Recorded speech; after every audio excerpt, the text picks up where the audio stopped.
আজকে আমরা খুবই গুরুত্বপূর্ণ একটা বিষয় নিয়ে আলোচনা করব। তো ভিডিও ধৈর্য সহকারে দেখুন। তো একটা মেইনটেনেন্সে বড় ধরনের একটা মেইনটেনেন্স আসবে, তো সেটা কয়দিন থাকবে এবং কোন কোন প্লেয়ারের অ্যাকাউন্টগুলো ব্যান করে দেবে কোনামি, তো সেইগুলো নিয়ে আজকের এই বিস্তারিত ভিডিও। তো ভিডিও সম্পূর্ণ দেখুন। তো 25 আপডেটে যে সকল চেঞ্জ আনতেছে, তো সেই সকল চেঞ্জ সম্পর্কে আমরা একটা ভিডিও বানাইছি। তো ভিডিওটা আপনার বিস্তারিত লিঙ্ক আপনার ডিসক্রিপশনে দেওয়া আছে, তো আপনার ভিডিওটা দেখে নেবেন। এখন আমরা যদি কথা বলি মানে কোন কোন প্লেয়ার কোনামি ব্যান করবে ই ফুটবল থেকে, তো সেইগুলো সম্বন্ধে। তো প্রথমেই আপনাদের বলে যাইতে চাই যে আপনারা যারা এখনও কোনামি লিঙ্ক অথবা গুগল অ্যাকাউন্ট লিঙ্ক করেন নাই, তারা অতি দ্রুত করে ফেলেন।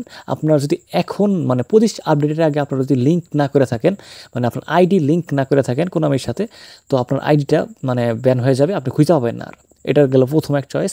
এখন কোন কোন প্লেয়ারের আইডি কোনামি ব্যান করবে সেটা হলো যারা মূলত 6 মাস বা তার অধিক গেমে লগ ইন করে নাই এবং তারপরেও ভবিষ্যতে লগ ইন করবে কিনা এরকম কোনো চান্স নাই, তো সেই সকল ব্যক্তির অ্যাকাউন্ট কোনামি বর্তমানে 25 আপডেটের সময় আপনার মানে বন্ধ করে দিবে।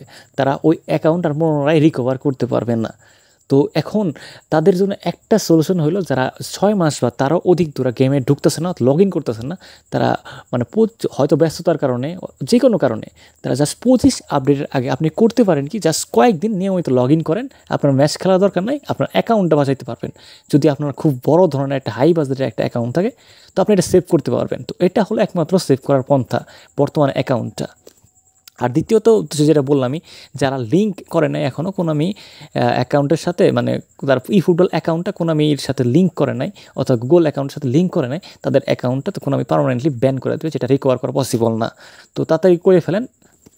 আর এখন যদি আমরা বলি যে কোনামির মেইনটেনেন্স যে দিবে, বড় ধরনের একটা মেইনটেনেন্স, সেটা কয়দিন থাকবে। তো মূলত আপনারা দেখতে পাচ্ছেন নোটিশে বলেই দেওয়া আছে যে we will be releasing a large scale maintenance in mid September. তো কোনামি মূলত আপনার অফিসিয়ালি কোনো কয়দিন থাকবে এটা মেইনটেনেন্স আপনার জানাই দেয় নাই, কিন্তু তারা জানাই দিবে যখন মেইনটেনেন্সটা দিবে, তখনকে আপনারা জানাই দিবে।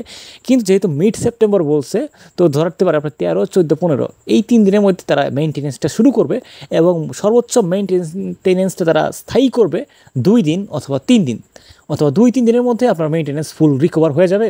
তো তারপরে আপনি গেমে লগ ইন করতে পারবেন। তো এটা প্রেডিকশন হলেও এরকমটাই কিছু একটা হবে। আর যেহেতু তারা মিড সেপ্টেম্বর বলছে, সম্ভবত 12-13 তারিখে তারা মেইনটেনেন্সটা শুরু করবে 25 আপডেটের জন্য। তো আজকের ভিডিও পর্যন্ত। ভিডিও ভালো লাগে সাবস্ক্রাইব করবেন, পাশে থেকে বেল আইকন প্রেস করতে সবাইকে অসংখ্য ধন্যবাদ।